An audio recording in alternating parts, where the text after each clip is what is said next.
Viewers, قطر پر اسرائیلی حملہ صرف ایک شہر پر بمباری نہیں، یہ پورے عرب اور مسلم ورلڈ کی غیرت پر حملہ ہے۔ دوحہ میں عرب و اسلامی ممالک کا اجلاس جاری ہے، قراردادیں بن رہی ہیں، تقریریں ہو رہی ہیں، مگر اسرائیل جانتا ہے کہ یہ سب کاغذی باتیں ہیں۔ ایران کہہ رہا ہے اجلاسوں سے اسرائیل کا کچھ نہیں بگڑے گا، اب عملی قدم اٹھاؤ۔ سوال یہ ہے کہ کیا عرب اور مسلم دنیا آخر کار ایک ساتھ کھڑی ہوگی، یا پھر یہ سب کچھ صرف تصویروں اور بیانات تک محدود رہے گا؟ آج کے ویلاگ میں ہم آپ کو دکھائیں گے کہ اسرائیل کے جارحانہ عزائم، دوحہ سمٹ کی اندرونی کہانیاں اور عرب نیٹو کے خواب کے پیچھے اصل حقیقت ہے کیا؟ کیا عرب اور مسلم دنیا ایک ساتھ کھڑی ہوگی؟ قطر سے خاص تعلقات ہیں، اسرائیل محتاط رہے، ٹرمپ نے نیتن یاہو کو خبردار کر دیا، حماس نے مسلم ممالک سے کیا مطالبہ کیا ہے؟ ہم حماس سے جنگ نہیں جیت سکتے، اسرائیلی آرمی چیف نے ہار کیوں مانی ہے؟ نیتن یاہو کو کیا کہا؟ یہ سب آپ کو تفصیل کے ساتھ بتائیں گے۔ آپ دیکھ رہے ہیں 92 نیوز ڈیجیٹل اور میں ہوں حمزہ طارق۔ ویورز، قطر پر اسرائیلی حملے نے عرب ممالک کے ساتھ اسرائیلی تعلقات قائم کرنے کی کوشش کو خطرے میں ڈال دیا ہے۔ غیر ملکی ذرائع ابلاغ کے مطابق دوحہ میں عرب اسلامی سربراہی اجلاس کے لیے تیار قرارداد کا مسودہ سامنے آ چکا، تقریریں ہو رہی ہیں، سب وہاں پہنچے ہوئے ہیں، پاکستان کے وزیر اعظم شہباز شریف بھی وہاں پر موجود ہیں۔ کہا گیا ہے کہ قطر پر اسرائیل کا وحشیانہ حملہ اور غزہ میں اسرائیلی جارحیت خطے کے امن کو خطرے سے دوچار کر رہی ہے۔ قطر پر اسرائیلی حملے کو ایک ہفتہ بھی نہیں ہوا اور دارالحکومت دوحہ میں عرب لیگ اور دیگر اسلامی ممالک کا مشترکہ اجلاس منعقد ہو رہا ہے۔ اسے حسن اتفاق کہیں یا کچھ اور، لیکن یہ اجلاس ابراہیم اکارڈ کے دستخط کی 5ویں سالگرہ کے موقع پر ہو رہا ہے اور قطر نے اس کی کھل کر مخالفت کی ہے۔ 2021 میں ہونے والے ابراہیم اکارڈ یا ابراہیم معاہدے کے نتیجے میں اسرائیل اور عرب ممالک نے معمول کے تعلقات قائم کرنے کا اعلان کیا تھا۔ اس اجلاس کا انعقاد ایک ایسے وقت میں ہو رہا ہے جب مشرق وسطیٰ کے ممالک اور اسرائیل کے درمیان سیاسی تناؤ بڑھتا جا رہا ہے۔ اسرائیل کی غزہ میں جنگ اب تیسرے سال میں داخل ہو رہی ہے، جبکہ خطے کے دیگر ممالک بھی اس کی تباہ کاریوں سے دوچار ہیں۔ سوال یہ ہے کہ اگر ایک فیصلہ یہ سب ممالک مل کر لیں تو اتنے بڑے اجلاسوں کی ضرورت ہی نہیں رہے گی، اور وہ ایک فیصلہ یہ ہے کہ یہ تمام ممالک فیصلہ کریں کہ جو اسرائیل کے ساتھ تجارت کر رہا ہے اس تجارت کو آج سے، ابھی سے ختم کیا جا رہا ہے۔ عرب ممالک کے درمیان گھرا اسرائیل سروائیو کرنے کی پوزیشن میں ہی نہیں رہے گا اگر یہ تمام ممالک صرف ایک فیصلہ کر لیتے ہیں کہ ہم اسرائیل کے ساتھ تجارت نہیں کریں گے۔ اسرائیل بھوکا مر جائے گا، امریکہ کی آنکھیں کھل جائیں گی، اور ویسٹ جو صرف بیانات دیتا ہے، اسرائیل کے خلاف کوئی کارروائی نہیں کرنا چاہتا، اس کی ٹانگیں بھی کانپنے لگیں گی۔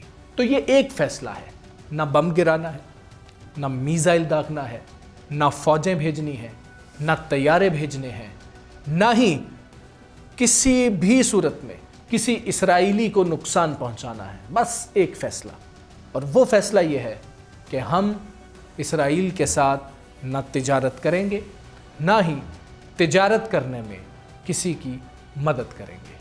یہ ایک فیصلہ اگر آ جاتا ہے تو اسرائیل گھٹنوں کے بل آ جائے گا۔ اسرائیل جو اتنی بڑھ کے مارتا ہے، نیتن یاہو، اس کا اقتدار جو ایک سیٹ پر کھڑا ہے وہ ختم ہو جائے گا، اسرائیلی ریاست پاش پاش ہو جائے گی۔ لیکن یہ فیصلہ کرنے کے لیے بہت ہمت چاہیے، اور یہ ہمت اب ان مسلم ممالک کو کرنی پڑے گی۔ اگر آپ نے آج یہ ہمت نہ کی تو یہ دوحہ کے بعد ریاض بھی ہو سکتا ہے، یہ دوحہ کے بعد انقرہ بھی ہو سکتا ہے، یہ دوحہ کے بعد اسلام آباد بھی ہو سکتا ہے۔ لیکن اس وقت جب ایک ملک جواب دے رہا ہوگا اور باقی تمام ممالک اسی طرح بیٹھ کر اجلاس کر رہے ہوں گے تو پھر اجلاسوں کا فائدہ نہیں ہوتا۔ فائدہ تب ہوگا جب عملی طور پر کوئی کارروائی اسرائیل کے خلاف کی جائے گی۔ دوحہ، قطر، جو سب سے اہم چیز ہے، قطر نے ہمیشہ ثالثی کا کردار ادا کیا ہے۔ اگر حماس کو یہاں پر پناہ دی تھی تو امریکہ کی درخواست پر دی گئی تھی، اور اب امریکہ یہ کہتا ہے کہ بہت برا ہوا، چلو جانے دو۔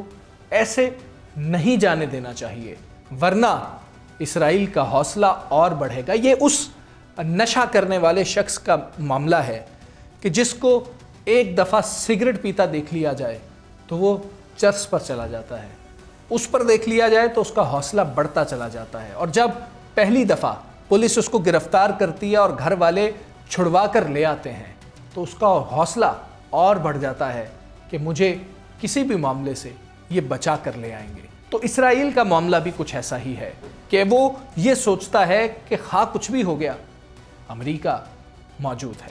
گزشتہ ہفتے اسرائیل نے غزہ جنگ کے خاتمے کی کوششوں کے لیے ثالثی کا کردار ادا کرنے والے قطر پر حملہ کیا تھا۔ اسرائیل اس سے قبل لبنان، ایران، یمن اور شام پر بھی حملے کر چکا ہے۔ اسرائیلی حملے کے باوجود دوحہ نے غزہ جنگ کو روکنے کے لیے قاہرہ اور واشنگٹن کے ساتھ اپنی کوششیں جاری رکھنے کے عزم کا اظہار کیا ہے۔ قطر کے وزیر اعظم شیخ محمد بن عبد الرحمن الثانی نے دوحہ میں عرب اور اسلامی ممالک کے وزراء خارجہ کے بند کمرے کے اجلاس کے دوران بین الاقوامی برادری پر زور دیا کہ وہ اپنا دوہرا معیار ترک کرے۔ ان کا کہنا تھا کہ جو چیز اسرائیل کو اپنا طرز عمل جاری رکھنے کی ترغیب دیتی ہے وہ عالمی برادری کی خاموشی اور اسرائیل کو جواب دہ ٹھہرانے میں اس کی ناکامی ہے۔ ایسے میں جہاں کئی لوگوں کو امید ہے کہ اس حوالے سے سنجیدہ اقدامات لیے جائیں گے، وہیں کئی افراد کو عرب ممالک کی جانب سے ایک متحد رد عمل کی زیادہ امید نہیں ہے۔ دوحہ میں ہونے والا سربراہی اجلاس کا انعقاد مشترکہ طور پر 22 رکنی عرب لیگ اور اسلامی تعاون تنظیم کر رہی ہے۔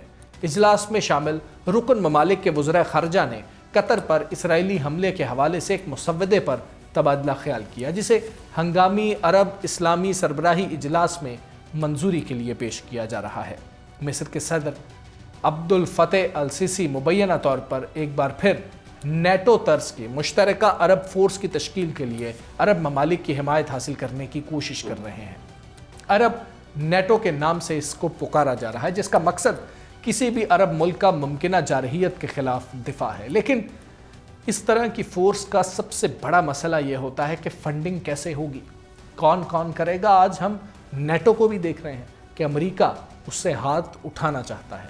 پاکستان کے نائب وزیر اعظم اسحاق ڈار نے وزراء خارجہ کے اجلاس کے دوران کہا کہ عالمی نظم و نسق کو محفوظ بنانے کے لیے پاکستان کا مطالبہ ہے کہ اسرائیل کو جنگی جرائم اور انسانیت کے خلاف جرائم کے لیے جواب دہ ٹھہرایا جانا چاہیے۔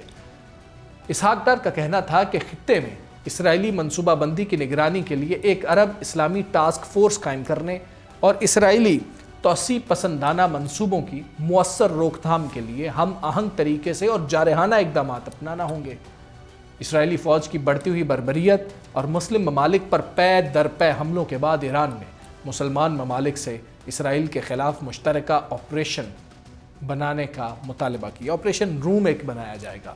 غیر ملکی ذرائع ابلاغ کے مطابق ایران کی سپریم نیشنل سیکیورٹی کونسل کے سیکرٹری نے کہا کہ کسی عملی اقدام کے بغیر صرف تقاریر پر مشتمل اجلاسوں سے اسرائیلی حکومت کا کچھ نہیں بگڑے گا۔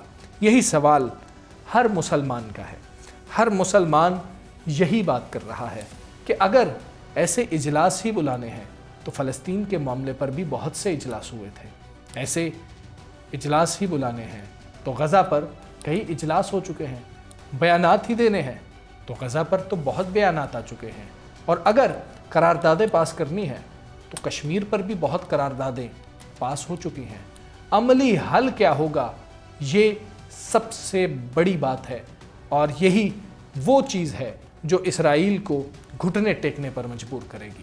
اسرائیلی وزیر اعظم گریٹر اسرائیل منصوبے کو پورا کرنے کے لیے مشرق وسطیٰ کی تشکیل نو اور غلبہ حاصل کرنے کے لیے پورے خطے کو تباہی کے دہانے پر لے جا رہے ہیں، لیکن کچھ لوگوں کا خیال ہے کہ دوحہ سربراہی اجلاس کا کوئی فائدہ ہی نہیں ہوگا، اور اسرائیلی حملے کے بعد قطری وزیر اعظم کے واشنگٹن کے دورے پر تنقید ہو رہی ہے۔ یہ کہا جا رہا ہے کہ یہ دورہ نہیں ہونا چاہیے تھا، اس سے پہلے آپس میں بیٹھنا چاہیے تھا، خود فیصلہ کرنا چاہیے تھا اور امریکہ کو اپنا فیصلہ بتانا چاہیے تھا، اور بلکہ بتانا کیا چاہیے تھا، اس کو بھی اخباروں سے پتہ چلتا، اس کو بھی میڈیا سے پتہ چلتا کہ مسلمانوں نے یہ فیصلہ کر لیا ہے۔ یمنی سیاستدان اور ماہر تعلیم شیخ حسین بھی ایسے ہی خیالات رکھتے ہیں۔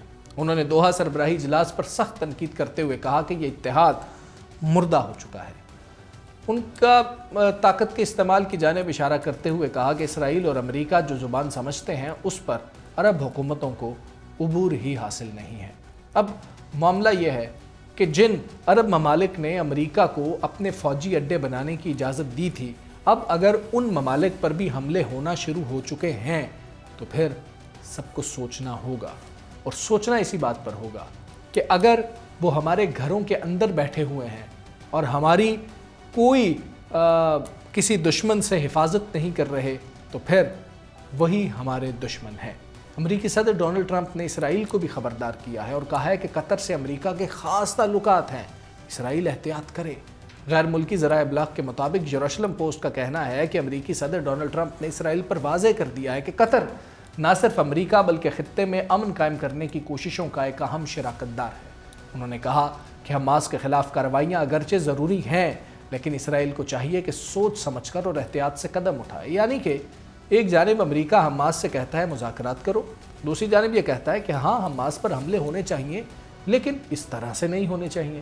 اب یہ دوہرا معیار جو امریکہ کا سامنے آ رہا ہے اس پر بہت زیادہ سوالات اٹھ رہے ہیں۔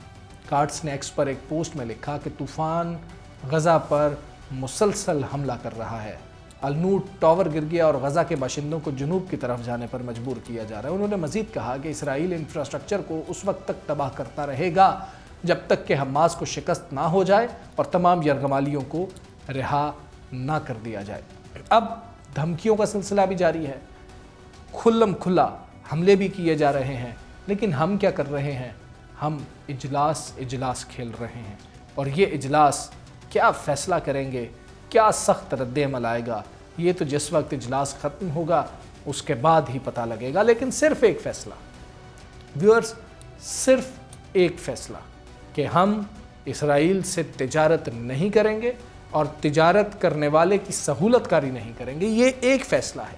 صرف ایک فیصلہ کر لیا جائے، اس کے بعد گریٹر اسرائیل کا خواب ختم ہو جائے گا۔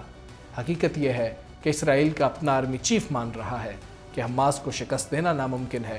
قطر پر حملے نے عرب دنیا کو آئینہ دکھا دیا ہے، یا تم متحد ہو جاؤ یا ایک ایک کر کے نشانہ بنتے رہو، اپنی باری کا انتظار کرتے رہو۔ ایران نے دو ٹوک کہہ دیا ہے کہ اجلاسوں سے کچھ نہیں ہوگا، وقت ہے کہ آپریشن روم بنائے، وقت ہے اسرائیل کو عملی جواب دیا جائے۔ لیکن سوال یہ ہے کہ کیا عرب اور مسلم دنیا اپنی تاریخ کا سب سے بڑا فیصلہ کرے گی، یا پھر یہ اجلاس بھی صرف ایک اور ناکام قرارداد بن کر کتابوں میں دفن ہو جائے گا؟